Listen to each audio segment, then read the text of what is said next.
परिचय। प्रिया, तुम इन तीलियों के साथ क्या कर रही हो? मैं इन तीलियों की सहायता से अलग अलग तरह की आकृतियां बना रही हूँ। देखो, मैंने एक समांतर चतुर्भुज बनाया है। ये तो अच्छा है। क्या अब तुम एक त्रिभुज बना सकती हो? हाँ, मैं बना तो सकती हूँ, पर अब मेरे पास सिर्फ 2 तीलियां बची हैं। कोई समस्या नहीं, तुम अब भी एक त्रिभुज बना सकती हो। लेकिन कैसे? ये तीलियां मुझे दो। देखो, अब दोनों आकृतियों का आधार एक ही है। हाँ, यह तो बहुत आसान था। आओ, इस अध्याय में हम ऐसी ही और भी आकृतियों के बारे में जानते हैं। उद्देश्य। इस पाठ के अंत में आप निम्न करने में सक्षम हो जाएंगे।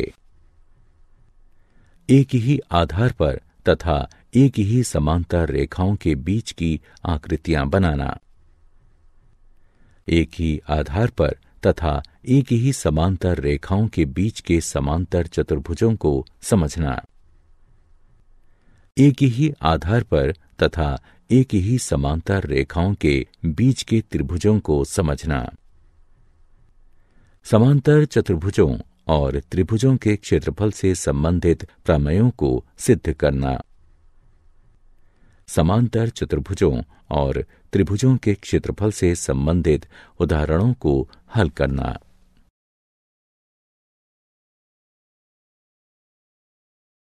परिभाषाएं। किसी भी समतल क्षेत्र के विस्तार अथवा उसकी माप को उस क्षेत्र का क्षेत्रफल कहते हैं। और क्या आप जानते हैं कि समतल क्षेत्र क्या है? किसी समतल का वह भाग जो किसी बंद आकृति के अंदर हो, वह उसी आकृति का समतल क्षेत्र कहलाता है। 2 सर्वांग सम आकृतियों के क्षेत्रफल समान होते हैं, लेकिन समान क्षेत्रफल वाली आकृतियां सर्वांग सम हों, यह आवश्यक नहीं है। किसी आकृति के क्षेत्रफल को AR से भी दर्शाया जा सकता है। उदाहरण के लिए, त्रिभुज ABC का क्षेत्रफल के स्थान पर AR ABC भी लिखा जा सकता है।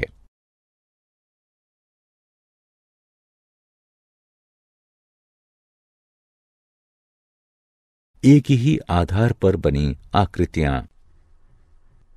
इस आकृति की ओर देखिए।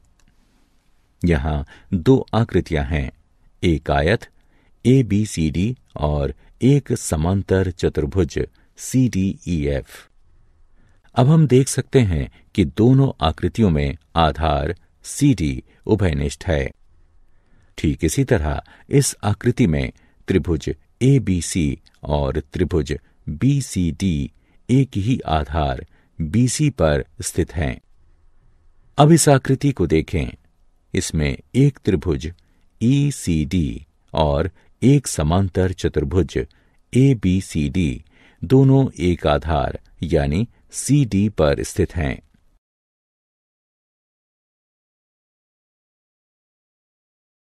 एक आधार और एक ही समांतर रेखाओं के बीच की आकृतियां। अब इस आकृति की ओर देखें। हम देख सकते हैं कि समांतर चतुर्भुज ABEC तथा समांतर चतुर्भुज ABFD में आधार AB उभयनिष्ठ है। साथ ही समांतर चतुर्भुज ABEC के शीर्ष C और E जो भुजा AB के सम्मुख हैं तथा समांतर चतुर्भुज ABFD के शीर्ष D और F जो भुजा AB के सम्मुख हैं, एक ही भुजा CF पर हैं जो AB के सम्मुख है।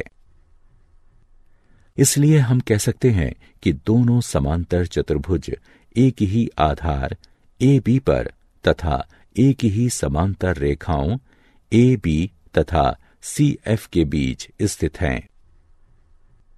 ठीक इसी तरह इस चित्र में ADB तथा ACB दोनों त्रिभुज एक ही आधार ए बी पर तथा एक ही समांतर रेखाओं ए बी तथा डी सी के बीच स्थित हैं। इसलिए दो आकृतियां यदि एक ही आधार पर स्थित हैं और उभयनिष्ठ आधार के सम्मुख स्थित उनके शीर्ष एक ऐसी रेखा पर स्थित हैं जो आधार के समांतर हैं, तो वो आकृतियां एक ही आधार और एक ही समांतर रेखाओं के बीच की आकृतियां कहलाएंगी। एक ही आधार और एक ही समांतर रेखाओं के बीच स्थित समांतर चतुर्भुज। प्रमेय। एक ही आधार और एक ही समांतर रेखाओं के बीच स्थित समांतर चतुर्भुजों के क्षेत्रफल समान होते हैं। आइए इस प्रमेय को सिद्ध करें।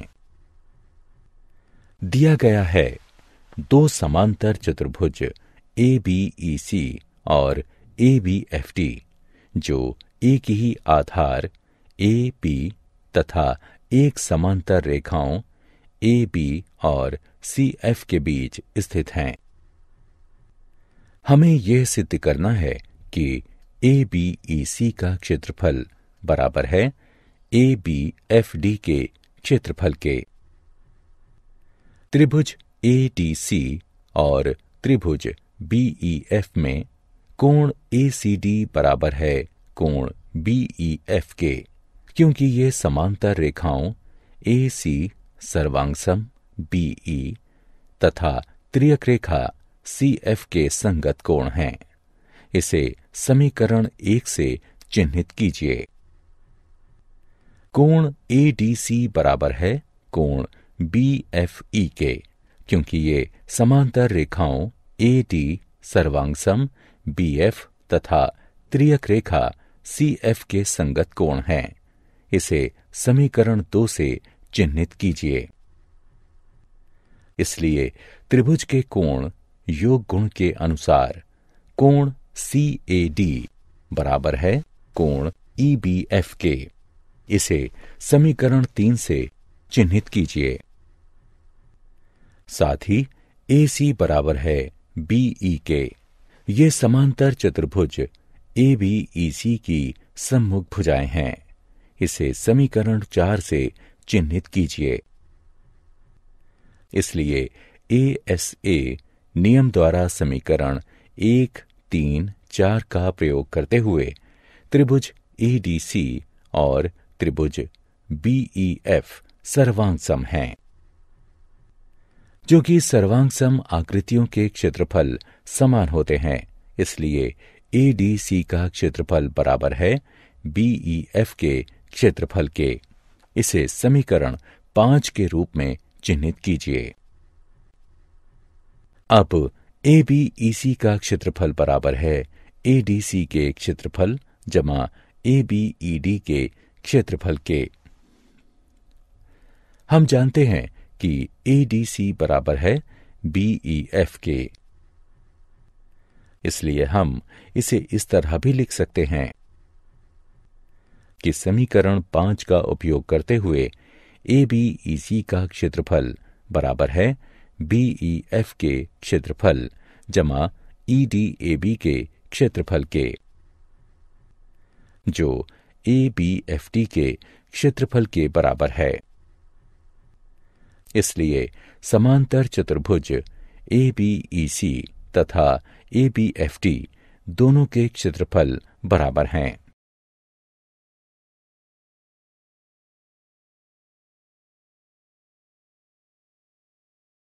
प्रमेय का विलोम। अब हम सिद्ध कर चुके हैं कि एक ही आधार और एक ही समांतर रेखाओं के बीच स्थित समांतर चतुर्भुजों के क्षेत्रफल समान होते हैं। इस प्रमेय का विलोम भी सत्य है, जिसके अनुसार एक ही आधार पर स्थित समान क्षेत्रफल वाले समांतर चतुर्भुज एक ही समांतर रेखाओं के बीच स्थित होते हैं।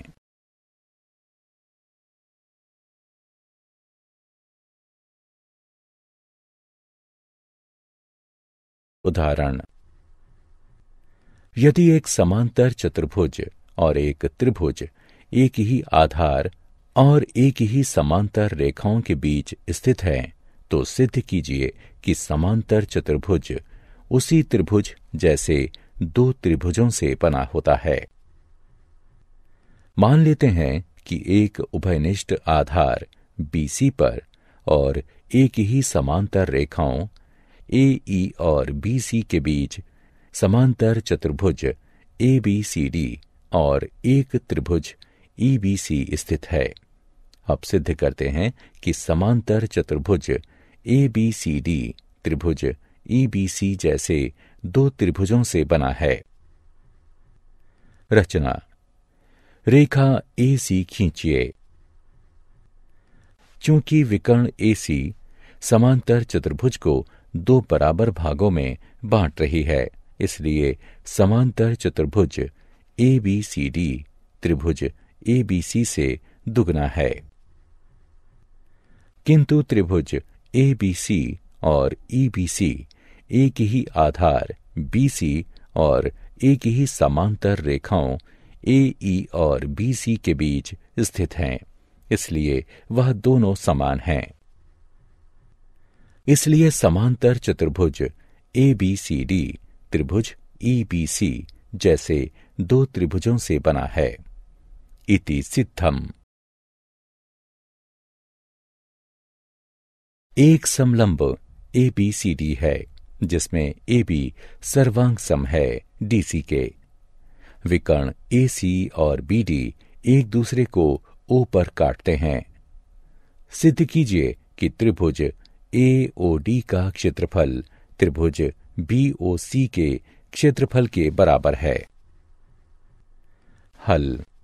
यह देखा जा सकता है कि त्रिभुज DAC और त्रिभुज DBC एक ही आधार DC पर और एक ही समांतर रेखाओं AB और CD के बीच स्थित हैं। इसलिए त्रिभुज DAC का क्षेत्रफल बराबर है त्रिभुज DBC के क्षेत्रफल के।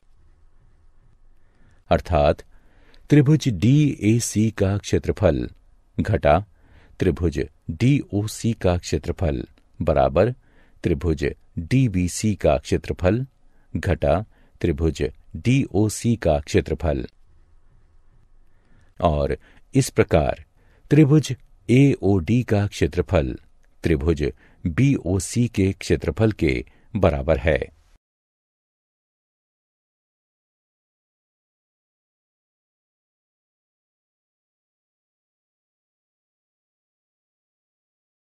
एक ही आधार तथा एक ही समांतर रेखाओं के बीच स्थित त्रिभुज। प्रमेय। एक ही आधार या बराबर आधारों और एक ही समांतर रेखाओं के बीच स्थित त्रिभुजों के क्षेत्रफल समान होते हैं।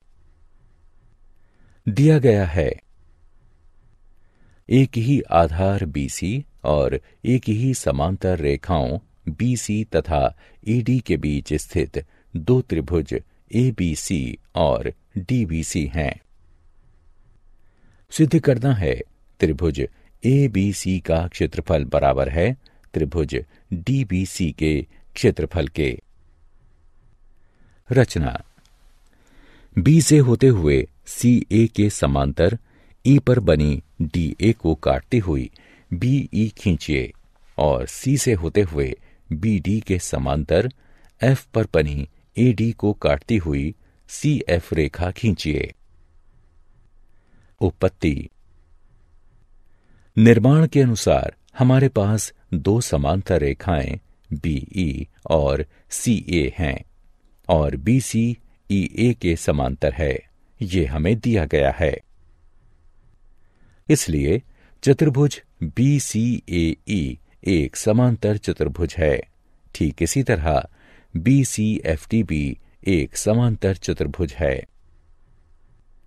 अब समांतर चतुर्भुज BCAE तथा समांतर चतुर्भुज BCFD एक ही आधार BC तथा एक ही समांतर रेखाओं BC तथा AD के बीच स्थित हैं। इसलिए समांतर चतुर्भुज BCAE का क्षेत्रफल बराबर है समांतर चतुर्भुज BCFD के क्षेत्रफल के। इसे समीकरण 1 से चिन्हित कीजिए। हम जानते हैं कि समांतर चतुर्भुजों के विकर्ण उसे बराबर क्षेत्र वाले दो त्रिभुजों में बांट देते हैं। इसलिए त्रिभुज DBC का क्षेत्रफल बराबर होगा समांतर चतुर्भुज BCFD के क्षेत्रफल के आधे के। इसे समीकरण 2 से चिन्हित कीजिए। और त्रिभुज ABC का क्षेत्रफल बराबर है समांतर चतुर्भुज BCAE के क्षेत्रफल के आधे के। इसे समीकरण 3 से चिन्हित कीजिए। अब समीकरण 1 से समांतर चतुर्भुज BCAE का क्षेत्रफल बराबर है समांतर चतुर्भुज BCFD के क्षेत्रफल के। इसलिए समांतर चतुर्भुज BCFD का आधा क्षेत्रफल बराबर है समांतर चतुर्भुज BCAE के आधे क्षेत्रफल के। इसलिए सिद्ध होता है कि त्रिभुज ABC का क्षेत्रफल बराबर है त्रिभुज DBC के क्षेत्रफल के। इस प्रमेय का विलोम कथन भी सत्य है, जिसके अनुसार समान क्षेत्रफल वाले दो त्रिभुज जिनके आधार एक ही हैं या बराबर हैं, एक ही समांतर रेखाओं के बीच स्थित होते हैं।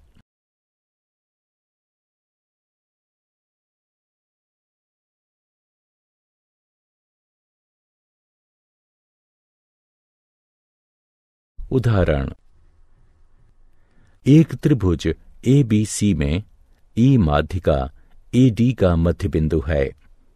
सिद्ध कीजिए कि त्रिभुज BED का क्षेत्रफल बराबर है 1/4 त्रिभुज ABC के क्षेत्रफल के।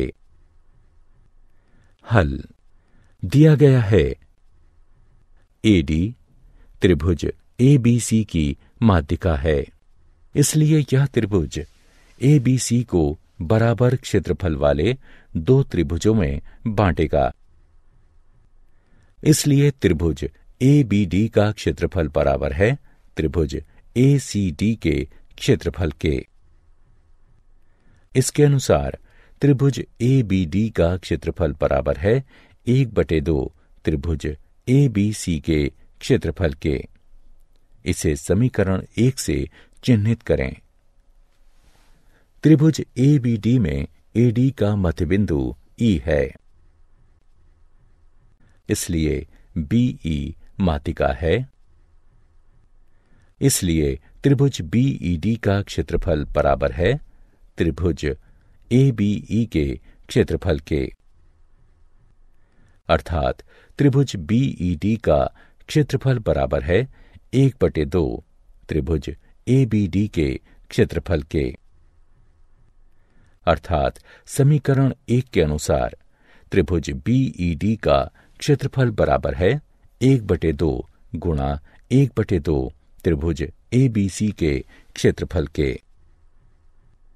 जिससे यह सिद्ध होता है कि त्रिभुज BED का क्षेत्रफल बराबर है 1/4 त्रिभुज ABC के क्षेत्रफल के।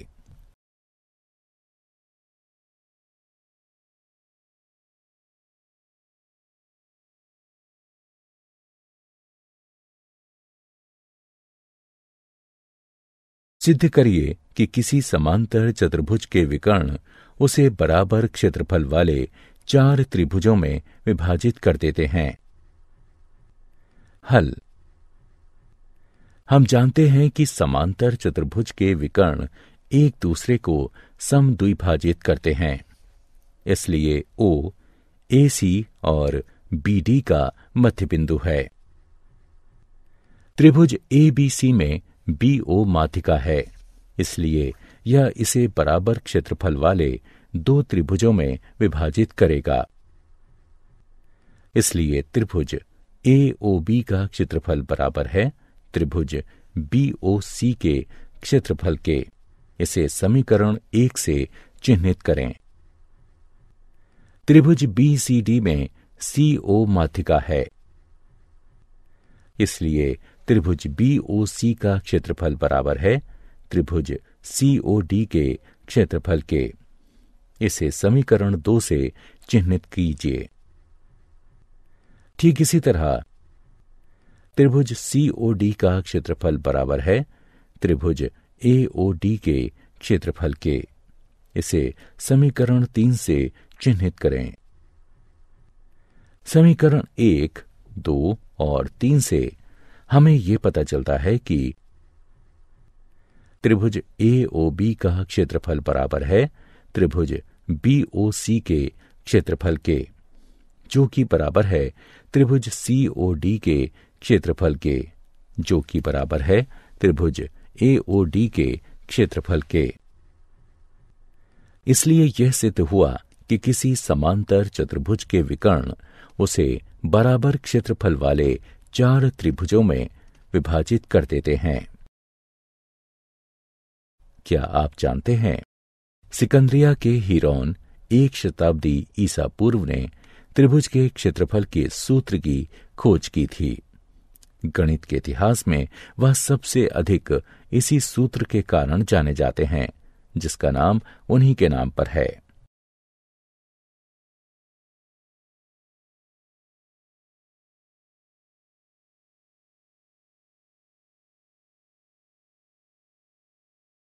सारांश। आइए हमने जो कुछ सीखा है उसे संक्षेप में दोहराएं। किसी आकृति का क्षेत्रफल वह संख्या किसी इकाई में है जो उस आकृति के अंदर आने वाले समतल को दर्शाती है। 2 सर्वांग सम आकृतियों के क्षेत्रफल बराबर होते हैं, लेकिन इस कथन का विलोम भी सही हो ये आवश्यक नहीं है। 2 आकृतियां यदि एक ही आधार पर स्थित हैं और उभयनिष्ठ आधार के सम्मुख स्थित उनके शीर्ष एक ऐसी रेखा पर स्थित है जो आधार के समांतर हैं, तो वो आकृतियां एक ही आधार और एक ही समांतर रेखाओं के बीच की आकृतियां कहलाएंगी। एक ही आधार या बराबर आधारों और एक ही समांतर रेखाओं के बीच स्थित समांतर चतुर्भुजों के क्षेत्रफल बराबर होते हैं। एक ही आधार या बराबर आधारों पर स्थित समान क्षेत्रफल वाले समांतर चतुर्भुज एक ही समांतर रेखाओं के बीच स्थित होते हैं।